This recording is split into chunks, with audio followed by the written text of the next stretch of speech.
बंधुओं, जब प्रताप भानु राजा हुआ, देश में उसको दुहाई मिलने लगी। वह वेद में बताई गई विधि के अनुसार उत्तम रीति से प्रजा का पालन करने लगा। राजा का हित करने वाला और शुक्राचार्य के समान बुद्धिमान धर्मरुचि नामक उनका मंत्री था। इस प्रकार बुद्धिमान मंत्री वीर भाई के साथ राजा भी बड़ा प्रतापी था। उसकी चतुरंगिणी सेना थी। अपनी सेना को देखकर राजा प्रसन्न हुआ और दिग्विजय के लिए राजा शुभ मुहूर्त निकालकर डंका बजाकर चला। राजा ने जहां तहां बहुत लड़ाइयां लड़ी और उसने बलपूर्वक सब राजाओं को जीत लिया। अपने भुजबल से उसने सातों द्वीप अपने बस में कर लिए। संपूर्ण पृथ्वी मंडल में उस समय प्रताप भानु ही एकमात्र चक्रवर्ती राजा था। संसार को जीतने के बाद राजा ने अपने नगर में प्रवेश किया।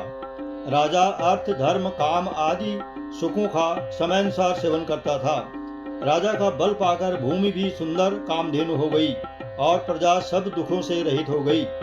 धर्मरुचि मंत्री का श्री हरि विष्णु के चरणों में अपार प्रेम था। राजा प्रताप भानु गुरु, देवता, संत, पितर और ब्राह्मणों की सदा सेवा करता था। प्रतिदिन अनेक प्रकार का दान देता था और उत्तम शास्त्र, वेद और पुराण सुनता था। उसने बहुत सी बावलियां, कुएं, तालाब, फुलवाड़ियां, सुंदर बगीचे, ब्राह्मणों के लिए घर और देवताओं के विचित्र सुंदर मंदिर सब तीर्थों में बनवाए। वेद में जितने प्रकार के यज्ञ कहे गए हैं, राजा ने एक एक करके उन सब यज्ञों को प्रेम सहित हजार हजार बार किया। शेष अगले अंक में। आइए सुने रामचरितमानस बालकांड, दोहा संख्या 153 से 155।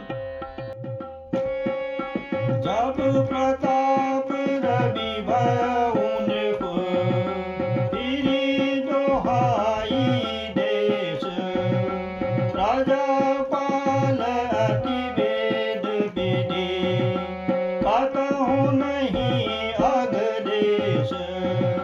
नृपहित कारक सचिव सयाना, नाम धर्म रुचि शुक्र समाना। सचिव सयान बंधु बलबीरा, आप प्रताप कुंज रणधीरा। सेन संग चतुरंग अपारा, अमित सुभट सब समर जुझारा। सेन बिलोकी राउ हरसाना, अरु बाजे गह गहे निशाना। विजय हेतु कट कई बनाई, सुदिन साधि नृप चलेउ बजाई। जहाँ तहाँ परी अनेक लड़ाई, जीते सकल भूप बरियाई।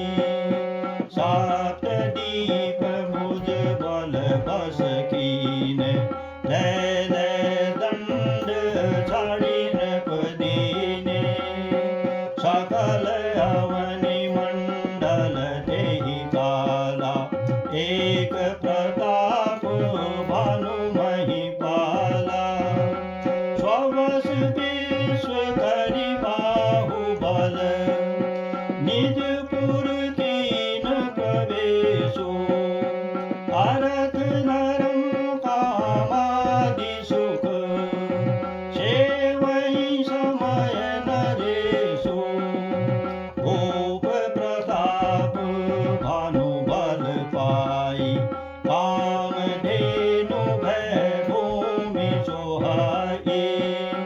सब दुख वर्जित प्रजा सुखारी, धर्मशील सुंदर नर नारी। सचिव धर्म रुचि हरि पद प्रीति,